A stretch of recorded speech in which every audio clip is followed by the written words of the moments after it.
안녕하세요. 제 이름은 박정희입니다. 올해로 60을 넘겼고 지금은 병원 근처의 작은 원룸에서 혼자 살고 있습니다. 요즘 제 하루는 아주 단순합니다. 아침에 일어나면 약을 챙기고 잠깐 창밖을 보다 조용히 라디오를 틀죠. 그러곤 천천히 따뜻한 밥을 짓고 먹고 조금 걷고 다시 눕고. 그렇게 조용히 누구의 부름도 없이 흘러가는 하루들이 지금은 참 고맙고 또 아득하게 느껴지곤 합니다. 하지만 이렇게 평온한 일상은 사실 제 삶이 완전히 무너진 끝자락에서 겨우 다시 맞은 것이었습니다. 어느 날 저는 쓰러졌습니다. 겨울이 끝나갈 무렵이었고 식탁 위엔 아직 남편 밥그릇이 덜 치워진 채 놓여 있었죠. 남편은 그날도 말없이 나갔고 저는 몸을 제대로 가눌 수 없을 정도로 아팠지만 전화를 걸지 않았습니다. 아니, 할 수 없었습니다. 그에게 내 아픔은 늘 징징거림으로 들렸으니까요. 괜찮아. 좀 쉬면 괜찮아질 거야. 그렇게 몇 시간을 견디다 응급실에 실려갔고 그제서야 가족들이 하나 둘 병원으로 모여들었습니다. 그런데 아이들도 남편도 그 누구도 제 눈을 똑바로 쳐다보지 않았습니다. 그 순간 알았습니다. 내가 병들었단 사실보다 내가 가족 안에서 얼마나 조용히 사라지고 있었는지를 먼저 알아차린 건 바로 나였다는 걸요. 누군가는 아파서 힘들다고 말하지만 저는 아프고 나서야 내 존재가 들릴 수 있었습니다. 이 이야기는 그 후의 이야기입니다.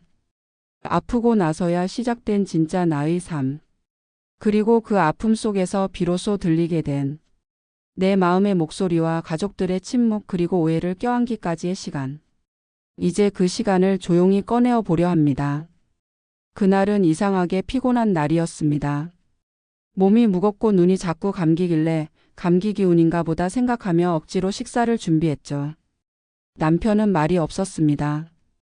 늘 그랬듯 신문을 펼쳐 들고 밥만 먹었습니다.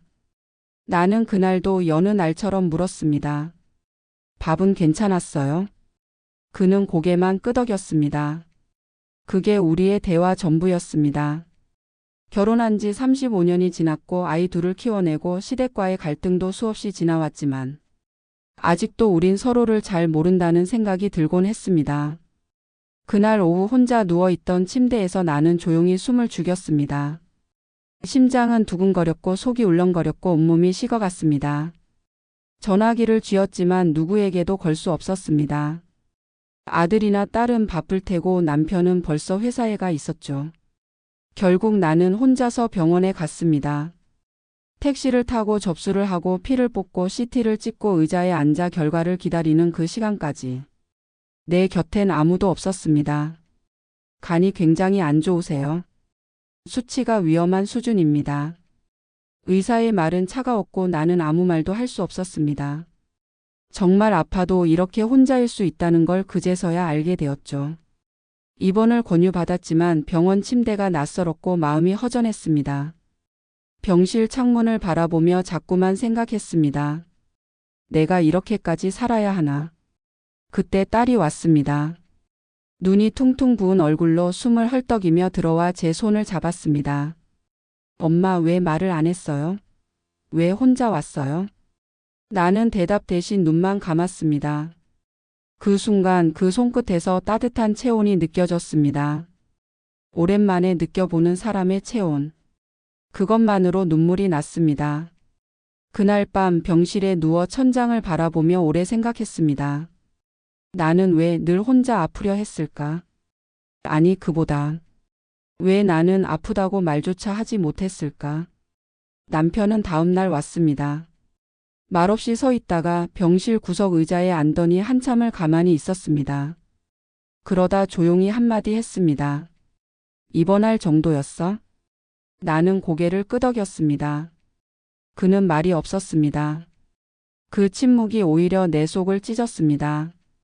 가끔은 말 한마디가 묵묵히 옆에 앉아주는 것보다 더 필요한 순간이 있거든요. 나는 그날 그 자리에 앉아준 것만으로 고마워해야 할까 혼란스러웠습니다. 며칠 후 아들이 찾아왔습니다. 엄마, 무슨 일 있어도 이제 혼자서 참지 마요. 그 말은 따뜻했지만 한편으론 너무 늦은 약속처럼 느껴졌습니다. 나는 그날부터 생각하기 시작했습니다. 나는 왜 이렇게까지 살아야 했을까? 왜 내 몸이 아파야만 내가 들리는 걸까? 아프고 나서야 들리는 것들이 있습니다. 그것은 사람의 말이 아니라 오래전부터 들리지 않던 내 안의 목소리였습니다. 가려지고 지워지고 침묵 속에 묻혀있던 내 이름 말이죠. 그때 처음으로 느꼈습니다. 이제야 내 안에 웅크리고 있던 정이라는 이름이 고개를 들고 있다는 걸요. 이번 생활은 생각보다 조용했습니다. 아침엔 혈압을 재고 정맥 주사를 맞고 병원식 밥을 받아 먹고 오후엔 침대에 누워 창밖을 멍하니 보며 하루를 흘려보냈죠. 간호사는 친절했고 병실은 조용했고 병원 특유의 소독약 냄새는 익숙해졌지만 내 마음만은 계속 어딘가에 걸려 있었습니다. 왜 나는 그토록 외로웠을까? 남편은 매일 오지 않았습니다. 전화도 뜸했고 오더라도 10분 남짓 머물다 말없이 일어났습니다. 밥은 먹었냐는 말도 없었고 괜찮냐는 눈빛도 없었습니다. 나는 그런 그에게 괜찮다고 말하는 법만 배운 사람이었기에 여전히 웃으며 말했죠. 응, 오늘은 좀 낫네. 하지만 사실은 아니었어요. 밤이면 열이 올라 눈이 뜨거웠고 침대 옆 조그만 테이블에 물컵 하나 놓기조차 힘들었어요. 무서웠고 외로웠고 슬펐습니다. 그런데도 입을 열지 않았습니다. 왜냐하면 입을 열어봤자 듣는 사람이 없을 것 같았기 때문이죠. 남편은 제가 아프기 전에도 제 기분이나 상태를 묻는 사람이 아니었습니다. 주말이면 시댁 모임에 바빴고 아프다고 말하면 누가 안 아프냐며 피곤해했죠. 그래서 저는 조용히 아팠고 조용히 삼켰고 조용히 살아왔습니다. 병원 침대 위에서 나는 그 모든 조용했던 기억들을 하나하나 다시 꺼내 보았습니다.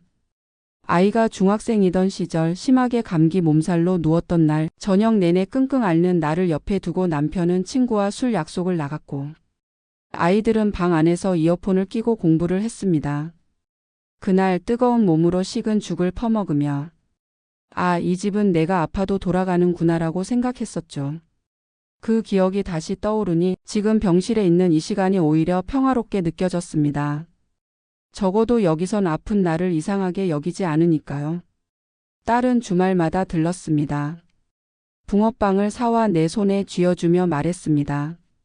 엄마 어릴 때 겨울이면 붕어빵 사들고 와서 꼭 웃었는데 기억나요? 나는 고개를 끄덕였습니다. 근데 요즘은 엄마가 잘 웃질 않아. 항상 조용해요. 딸의 말에 가슴이 뜨끔했습니다. 그랬구나. 나는 언제부턴가 웃음을 잃은 사람이었구나. 그날 밤 병실 커튼을 닫고 스탠드만 켠 채 혼자 앉아 있었습니다. 내가 왜 이렇게까지 살아왔는지 누구도 물어주지 않았다는 생각에 왈칵 눈물이 쏟아졌습니다. 그 눈물 속엔 억울함도 서러움도 자괴감도 뒤섞여 있었습니다. 아마 내가 그토록 아프고도 말하지 못했던 건 누구도 내 감정을 진심으로 궁금해하지 않았기 때문일 겁니다. 그 무관심은 말보다 날카로웠고 그 침묵은 상처보다 오래 갔습니다. 그 순간 나는 깨달았습니다. 내 삶에서 제일 아픈 건 병이 아니라 내 마음이 아무에게도 닿지 않았던 그 시간들이었다는 걸. 퇴원 후 집으로 돌아온 날 현관문을 여는 순간 낯선 냄새가 훅 끼쳐왔습니다. 익숙해야 할 내 집인데 어쩐지 발을 들이기가 망설여졌습니다. 그 사이 남편은 한 번도 병원에 함께 있지 않았습니다. 딸이 퇴원 수속을 도왔고 택시를 잡아줬습니다. 남편은 문자 한 통으로 이렇게 말했죠. 밥 해놓고 나왔어. 냉장고에 있어. 집에 들어서자 주방에 놓인 국 냄비와 반찬통 몇 개. 그게 그의 전부였습니다. 그 순간 어쩌면 그는 그 나름의 방식으로 돌봄을 표현한 걸지도 모른다는 생각이 스치듯 지나갔지만 곧 스스로 부정해버렸습니다. 그건 돌봄이 아니라 의무의 흔적처럼 느껴졌습니다. 소파에 앉아 잠시 숨을 돌리며 집안을 둘러보았습니다. 먼지가 쌓인 창틀, 덜 치워진 빨래, 식탁 위 흩어진 영수증들. 나는 이 집을 돌보는 기계처럼 살아왔는데 단 며칠 비운 사이 이렇게나 흐트러졌다는 사실에 묘한 감정이 들었습니다. 그래요. 나는 기둥이 아니었습니다. 이 집에서 나는 단단히 무언가를 버티는 존재가 아니라 그냥 벽처럼 조용히 배경이 되는 존재였습니다. 가족이 오가도 나는 늘 그 자리에 있었고 아무도 나를 의식하지 않으면서도 내가 없으면 허전해지는 그런 벽이었죠. 그날 밤 남편이 퇴근하고 들어왔습니다. 몸은 좀 어때? 처음으로 묻는 말이었습니다. 하지만 나는 그 말이 어색했고 고개만 끄덕였습니다. 그는 잠시 앉았다가 TV를 켜고 리모컨을 눌러 뉴스 채널을 틀었습니다. 그리고 익숙하게 말했습니다. 아, 여긴 너무 조용하다. 그 순간 나는 가슴 한켠이 무너져 내리는 기분이었습니다. 그래, 나는 소음조차 아니었구나. 그가 말한 조용함은 내 존재가 빠졌다는 의미도 아니고 나의 침묵에 대한 감정도 아니었습니다. 나는 다시 주방에 들어가 찬장을 열고 밥을 데우려다 문득 손을 멈췄습니다. 왜 내가 다시 이걸 하고 있지? 아직도 회복되지 않은 몸인데 나는 왜 자연스럽게 이 집의 기능으로 돌아가려는 걸까? 그때 내 안에서 처음으로 아주 조그맣게 싫다는 말이 들렸습니다. 그 말은 조용했고 미약했고 아슬아슬했습니다. 하지만 분명히 내가 처음으로 내게 해준 말이었습니다. 그날 밤 식탁엔 데우지 않은 반찬이 그대로 놓여 있었고 남편은 말없이 자신의 밥을 챙겼습니다. 나는 그 모습을 지켜보다 천천히 방 안으로 걸어 들어갔습니다. 이 집에서 처음으로 내가 나를 선택한 밤이었습니다. 그리고 그 밤은 꽤 조용했지만 낯설지 않았습니다. 그날 이후 나는 밥을 짓지 않았습니다. 처음엔 남편이 눈치를 보더니 며칠 지나자 대충 국을 끓여 먹고 라면을 끓이고 배달을 시키더군요. 나는 주방을 서서히 비우기 시작했습니다. 먼저 식탁 위 꽃병을 치우고 그 다음은 사용하지 않는 믹서기를 넣고 그렇게 하나 둘씩 치우다 보니 그 공간이 처음으로 나의 부엌이 아닌 것처럼 느껴졌습니다. 며느리 역할, 엄마 역할, 아내 역할. 그 역할들이 하나씩 껍질처럼 벗겨져 나갈 때 나는 비로소 내 속살을 마주하게 되었습니다. 그건 외로움이었고 공허함이었고 그리고 조금은 분노였습니다. 남편과 나는 같이 산 세월이 길었습니다. 하지만 함께였던 적은 드물었습니다. 함께 웃은 기억보다 함께 견딘 기억이 더 많았고 함께 있던 시간보다 혼자였던 시간이 더 선명하게 떠오릅니다. 퇴직 이후 그는 하루 종일 집에 있는 시간이 늘었지만 우리는 대화가 거의 없었습니다. 그는 TV를 보고 나는 침묵 속에 살았습니다. 아니, 그는 TV를 보는 척했고 나는 말하지 않는 척했는지도 모릅니다. 어느 날 소파에 앉아있던 그가 말했습니다. 요즘 좀 이상해. 당신이 너무 조용해. 나는 웃으며 대답했죠. 나 원래 조용했어. 그러자 그가 말했습니다. 아니, 예전엔 조용해도 바빴잖아. 그런데 요즘은 그냥 빠져 있는 것 같아. 그 말이 이상하게 뇌리에 박혔습니다. 빠져 있다. 나는 지금 이 집에서 빠져 있는 사람이 되었구나. 그리고 신기하게도 그렇게 빠져 있어야만 내 목소리가 조금씩 들리기 시작했습니다. 그날 밤 용기를 내어 말해봤습니다. 아주 작게 담담하게. 나도 외로웠어. 그는 놀란 듯 고개를 돌리더니 지금 갑자기 왜 그런 말을 해? 라고 물었습니다. 나는 대답하지 않았습니다. 말하려던 게 아니었거든요. 그저 그 말 한마디가 목에 걸려 있었고 오늘은 그걸 꺼낸 날이었을 뿐이었습니다. 그는 다시 TV를 봤고 나는 다시 침묵으로 돌아갔지만 그 침묵은 이전과는 달랐습니다. 내가 이제야 조금씩 나를 말하기 시작했으니까요. 그리고 그건 아주 작지만 명확한 변화였습니다. 그날 이후 나는 매일 짧게라도 내 마음을 적어보기로 했습니다. 수첩에 휴대폰 메모장에 아니면 머릿속에라도. 오늘은 창밖에 비가 내렸다. 내 마음 같았다. 남편이 먹다 남긴 국을 버리며 묘하게 해방감을 느꼈다. 오늘은 아무도 나를 부르지 않았지만 나 스스로 내 이름을 속삭였다. 그 글들은 아무에게도 보여주지 않았지만 매일 내 안에서 조금씩 나라는 사람을 복원하는 과정이었습니다. 그리고 나는 알게 되었습니다. 내가 아프고 나서야 들릴 수 있었던 건 결국 내가 나에게 건네는 말이기도 했다는 걸요. 그날은 아침부터 비가 내렸습니다. 주방 창문을 열자 젖은 공기와 함께 이상하리만치 선명한 빗소리가 들려왔습니다. 나는 그 빗소리를 한참 동안 들었습니다. 마치 오래전부터 기다리던 소리인 것처럼 텅 빈 부엌 한켠에서 조용히 서 있다가 무심코 내뱉었습니다. 살아있네 아직. 그 말이 입 밖으로 나오자 순간 가슴이 철렁 내려앉았습니다. 그동안 나는 내가 살아있다는 감각조차 잊고 살았던 겁니다. 살아있다는 말은 심장이 뛰는 걸 말하는 게 아니라 내가 내 존재를 인지하고 있다는 감각이었어요. 입원 후 처음으로 동네 마트에 나갔습니다. 조금씩 걸음을 옮기며 장바구니에 귤을 담고 식빵을 집으며 나는 내 발소리를 들었습니다.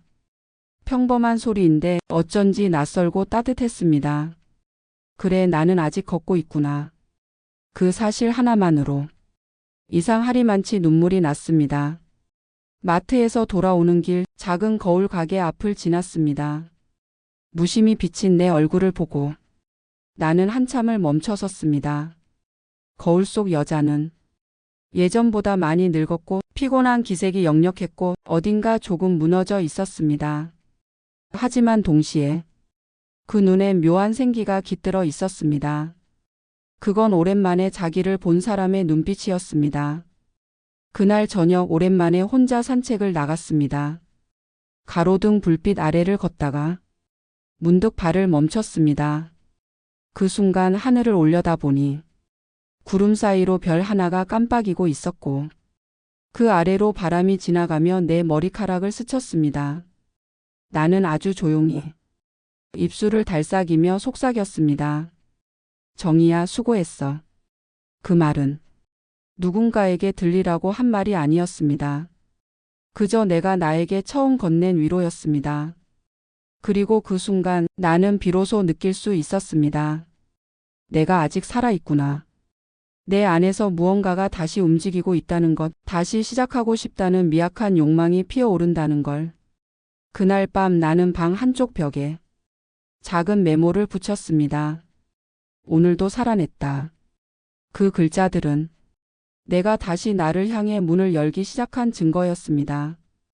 그날 이후로 나는 하루에 한 가지 나를 위한 일을 하기로 마음먹었습니다. 거창한 건 아니었어요.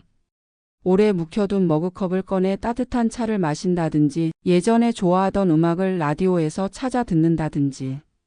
하지만 그 조그만 행위들이 하루를 버티는 숨구멍처럼 느껴졌습니다. 누가 챙겨주는 것도 부탁하는 것도 아닌 오롯이 내가 나를 챙긴다는 감각. 그건 오래도록 잊고 있었던 살아있음의 증거였습니다. 하루는 오래된 앨범을 꺼냈습니다. 아이들 어릴 적 사진, 결혼식 때의 내 모습, 신혼 초 남편이 웃고 있던 순간들. 사진 속 나는 확실히 지금보다 밝고 생기가 있었습니다.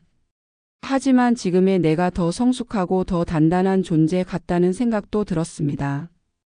그날 오후 딸이 집에 들렀습니다. 작은 꽃다발을 사들고 말했죠. 그냥 엄마 방에 꽃 냄새가 나면 좋을 것 같아서. 그 한마디에 나는 눈시울이 붉어졌습니다. 딸은 내 방 구석에 꽃병을 놓고 조용히 앉았습니다. 우린 별말 없이 창밖을 함께 바라봤습니다. 그 시간이 참 좋았습니다. 누구도 무언가를 요구하지 않고 그저 존재만으로 채워지는 시간이었으니까요. 그녀가 돌아간 뒤 나는 방에 앉아 생각했습니다. 나를 챙기는 일은 결국 나를 사랑하는 일과 닮아 있다는 걸. 나는 평생 누군가를 챙기느라 바빴고 내 몫의 사랑은 항상 뒤로 미뤘습니다. 하지만 이제는 그 사랑을 조금씩 나에게 돌려줘도 괜찮지 않을까 싶었습니다. 그날 밤 거울 앞에 앉아 오랜만에 로션을 바르고 입술에 립밤을 발랐습니다. 피부는 늘어지고 잔주름은 깊었지만 그 얼굴을 마주하는 마음은 전보다 훨씬 부드러웠습니다. 나는 조용히 중얼거렸습니다. 괜찮아, 지금도 좋아. 지금의 내가 참 예쁘다. 그 말은 한때의 내가 가장 듣고 싶어 했던 말이기도 했습니다. 다음 날 남편이 조심스럽게 물었습니다. 요즘 많이 달라졌네. 뭐가 있었어? 나는 잠시 망설이다 말했습니다. 그냥 나를 좀 더 돌보기로 했어. 그는 고개를 끄덕이며 말했습니다. 잘했네. 너무 늦은 것도 아니고. 그 말이 낯설었습니다. 하지만 이상하게 따뜻했습니다. 그 짧은 문장이 무심했던 관계에 작은 균열을 만들었습니다. 균열은 때로 빛이 스며드는 틈이 되기도 하니까요. 그날 저녁 나는 식탁 위에 촛불을 하나 켰습니다. 누구를 위해서가 아니라 그저 오늘의 나를 위해. 불빛이 잔잔하게 흔들릴 때 마음도 따라 흔들렸습니다. 나는 이제야 조금씩 살아가는 법이 아니라 나로 살아가는 법을 배우고 있었습니다. 남편과 나는 이제 서로를 마주하는 시간이 조금씩 늘고 있습니다. 예전에는 아침 식사도 따로 했고 같은 공간에 있어도 각자의 세상에 빠져 있었는데 요즘은 자연스레 같은 자리에 앉아 조용히 따뜻한 차를 나눠 마시곤 합니다. 말이 많지는 않습니다. 하지만 그 침묵이 이제는 어색함보다는 편안함에 가깝다는 걸 느낍니다. 어느 날 남편이 물었습니다. 요즘 뭐 해? 나는 잠시 생각하다가 그냥 나를 생각해 라고 대답했죠. 그는 고개를 끄덕이더니 뜻밖에도 이렇게 말했습니다. 나도 그래. 요즘은 자꾸 지난 일들이 떠올라. 그 말이 이상하게 가슴에 와닿았습니다. 어떤 일? 내가 조심스레 묻자 그는 한참을 망설였습니다. 예전에 당신이 많이 힘들었을 때 나는 왜 그걸 몰랐을까 그 생각. 그가 시선을 피하며 말했을 때 나는 그가 지금 어떤 마음으로 이 말을 꺼냈는지 알 것 같았습니다. 그날 저녁 우리는 오랜만에 나란히 앉아 결혼 초 이야기를 했습니다. 돈 없던 시절 아이들 어린이집 보내느라 새벽마다 도시락 싸던 일, 명절이면 시댁 일에 허덕이던 내 모습. 나는 그때 그냥 다 잘하고 있다고만 생각했어. 그가 조용히 말했습니다. 나는 웃으며 대답했죠. 아니야. 그냥 아무도 내 힘듦에 관심 없을 거라 생각했던 거야. 그는 고개를 끄덕이며 작게 말했습니다. 그게 제일 미안해. 그날 밤 혼자 방에 누워 생각했습니다. 이 사람도 외로웠을지도 모르겠다는 생각이 처음 들었습니다. 가정을 지켜야 한다는 책임감 속에서 감정을 표현할 틈도 없이 살아온 사람. 어쩌면 그도 자기 방식대로 나를 지켜왔을지도 모릅니다. 우리는 서로를 오랫동안 오해했고 말하지 않아도 안다고 착각하며 너무 많은 것을 건너뛰어 왔습니다. 하지만 이제야 비로소 서로를 다시 사람으로 보고 있다는 느낌이 들었습니다. 서툴지만 마음의 문을 아주 조금씩 열고 있다는 걸 나는 느낄 수 있었습니다. 다음 날 남편이 작은 화분 하나를 들고 왔습니다. 이거 내가 좋아했던 거 맞지? 작은 라벤더 화분이었습니다. 나는 웃으며 말했습니다. 어떻게 기억했어? 그는 어깨를 으쓱하며 대답했습니다. 몰라. 그냥 내가 웃을 것 같아서. 그 순간 나는 아주 오랜만에 가슴이 따뜻하게 울리는 소리를 들었습니다. 이제야 알 것 같습니다. 말은 늦을 수 있어도 마음은 늦지 않을 수 있다는 걸. 며칠 전 거실 창가에 작은 라디오를 다시 올려두었습니다. 아주 오래전 아이들이 어릴 때 틀어두던 클래식 방송을 문득 다시 듣고 싶어졌거든요. 작은 스피커에서 흐르는 낯익은 멜로디가 그날따라 이상하리만큼 또렷하게 가슴에 닿았습니다. 나는 그 음악을 들으며 조용히 웃었습니다. 예전 같았으면 시끄럽다는 남편의 한마디에 볼륨을 줄였겠지만 이제는 그러지 않았습니다. 대신 라디오 소리가 집 안을 감쌌고 그 속에서 나는 처음으로 내가 존재한다는 걸 느꼈습니다. 내 취향, 내 공간, 내 시간. 이젠 눈치 보지 않고 음악을 틀고 내가 좋아하는 냄비를 꺼내 내가 먹고 싶은 음식을 하고 하루에 한 번은 내 목소리를 크게 내보기로 했습니다. 그건 누군가를 향한 외침이 아니라 오로지 나에게 들리게 하는 선언이었습니다. 나는 더 이상 조용한 사람이 아니야. 침묵에 익숙했던 내가 비로소 나를 꺼내고 있었습니다. 어느 날 딸이 또 들렀습니다. 방 안으로 들어온 딸이 갑자기 말했습니다. 엄마, 요즘 좀 달라졌어요. 어떻게? 그냥 엄마가 엄마 같아요. 예전엔 늘 누군가의 아내, 엄마, 며느리 같았는데 요즘은 그냥 엄마 그 자체예요. 그 말에 나는 울컥했습니다. 그동안 나는 너무 많은 역할에 묶여 정작 나 자신을 잊고 살았던 거죠. 이젠 그런 생각이 듭니다. 살아가는 건 누군가에게 맞추는 일이 아니라 나를 잃지 않는 일이라는 걸요. 남편도 달라졌습니다. 요즘은 아침 식사 후 설거지를 종종 해줍니다. 예전 같으면 뭐 한 번 했다고 생색이냐며 비꼬았을지도 모릅니다. 하지만 지금은 그냥 고맙다고 말합니다. 나는 달라졌고 그로 인해 이 집도 달라졌습니다. 변화는 언제나 작은 데서 시작된다는 말, 그건 정말이었습니다. 그리고 그 변화는 아무도 아닌 나로부터 시작되어야 했다는 것도요. 그날 밤 오래된 일기장을 꺼내 한 페이지를 적었습니다. 오늘 나는 소리를 냈다. 그건 웃음이었고 한숨이었고 때로는 말이었다. 하지만 분명한 건 그 모든 소리가 내 것이었다. 나는 이제 더 이상 조용히 앓는 사람이 아닙니다. 이제 나는 들리기를 선택한 사람입니다. 그리고 그건 아프고 나서야 비로소 내가 가지게 된 권리였습니다. 요즘 나는 자주 웃습니다. 그 웃음은 누가 만들어준 것도 억지로 지은 것도 아닙니다. 그냥 어느 순간 내 안에서 조용히 피어오르는 작은 햇살 같은 것입니다. 한 번은 남편이 말했습니다. 요즘 딸아, 당신 웃는 모습이 자주 보여서 좋다. 그 말이 어색하면서도 따뜻하게 들렸습니다. 나는 대답했습니다. 이제야 좀 내 마음이 들리는 것 같아서 그래. 그는 고개를 끄덕이며 말했습니다. 나도 이제야 당신 마음을 들을 준비가 된 것 같아. 그 순간 우리는 마치 처음 만나 다시 서로를 알아가는 사람들 같았습니다. 늦은 시작이었지만 늦은 게 꼭 나쁜 것만은 아니었습니다. 그날 밤 잠들기 전 나는 조용히 남편에게 물었습니다. 당신 나 사랑해? 그는 조금 놀란 얼굴로 웃더니 잠시 망설이고는 말했습니다. 사랑했어. 그리고 지금도 사랑하고 아마 계속. 그 말에 나는 아주 오랫동안 참고 있던 무언가가 조용히 무너져 내리는 걸 느꼈습니다. 눈물이 났습니다. 하지만 그건 아픔의 눈물이 아니었습니다.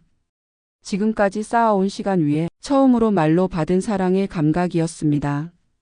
나는 그에게 말했습니다. 고마워. 사랑한다고 말해줘서. 그건 나 평생 기다렸어. 그 말에 그는 한참을 조용히 있다가 내 손을 살며시 잡았습니다. 그 밤 우리는 아무 말 없이 손을 잡은 채 오래 누워 있었습니다. 그 침묵은 아주 오래된 음악처럼 잔잔했고 따뜻했고 무언가를 묻지 않아도 모두 이해할 수 있는 그런 시간이었습니다. 삶은 늘 그렇게 돌고 돌아 결국 가장 단순한 진심으로 돌아오는 것 같았습니다. 사랑해. 그 말 하나면 참 많은 것이 녹아내릴 수 있다는 걸 나는 이제야 알게 되었습니다. 그날 이후 남편은 종종 내게 말을 건넵니다. 밥 먹었어? 가 아니라 오늘 하루 어땠어? 라고. 나는 그 말에 대답합니다. 좋았어. 당신이 물어봐줘서 더. 그건 정말 오랜만에 부부라는 단어가 따뜻하게 느껴진 순간이었습니다. 어느 날 아침 알람보다 먼저 눈이 떠졌습니다. 햇살이 커튼 사이로 스며들고 있었고 나는 그 빛을 따라 조용히 눈을 깜빡였습니다. 거울 앞에 서서 세수를 하다 문득 내 얼굴을 오래 들여다봤습니다. 피부는 예전보다 많이 늘어졌고 주름도 깊어졌지만 이상하게 그 얼굴이 낯설지 않았습니다. 오히려 오래도록 놓치고 있었던 나와 다시 만나는 느낌이 들었습니다. 나는 조용히 중얼거렸습니다. 정이야. 그리고 잠시 멈춰 서서 그 이름을 다시 한번 불러보았습니다. 정희야, 오늘 하루 잘 살아보자.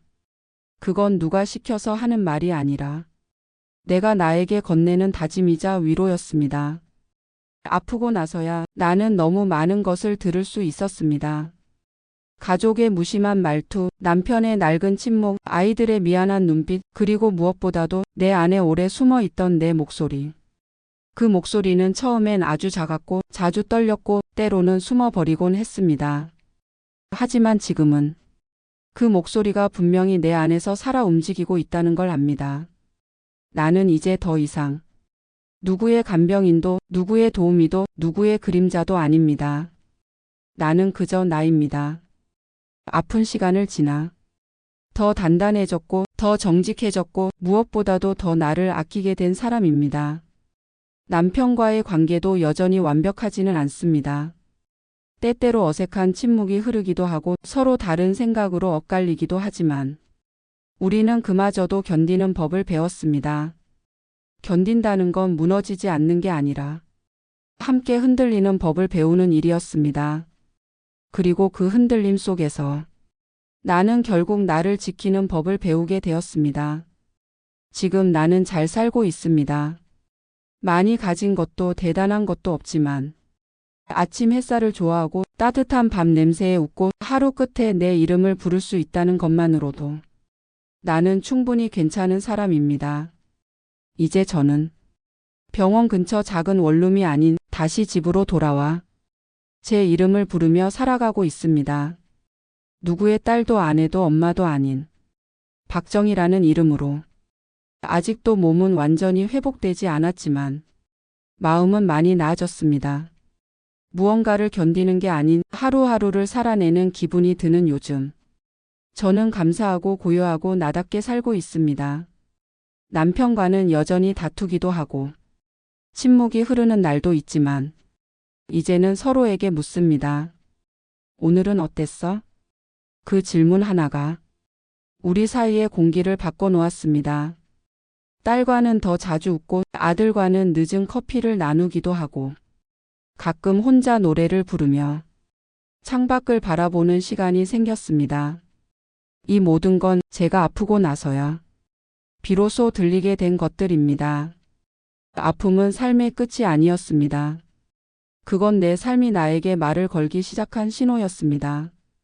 그리고 나는 그 신호를 외면하지 않고 끝내 들을 준비를 했던 겁니다. 지금 저는 더 이상 사라지지 않습니다. 지금 저는 여기에 있습니다.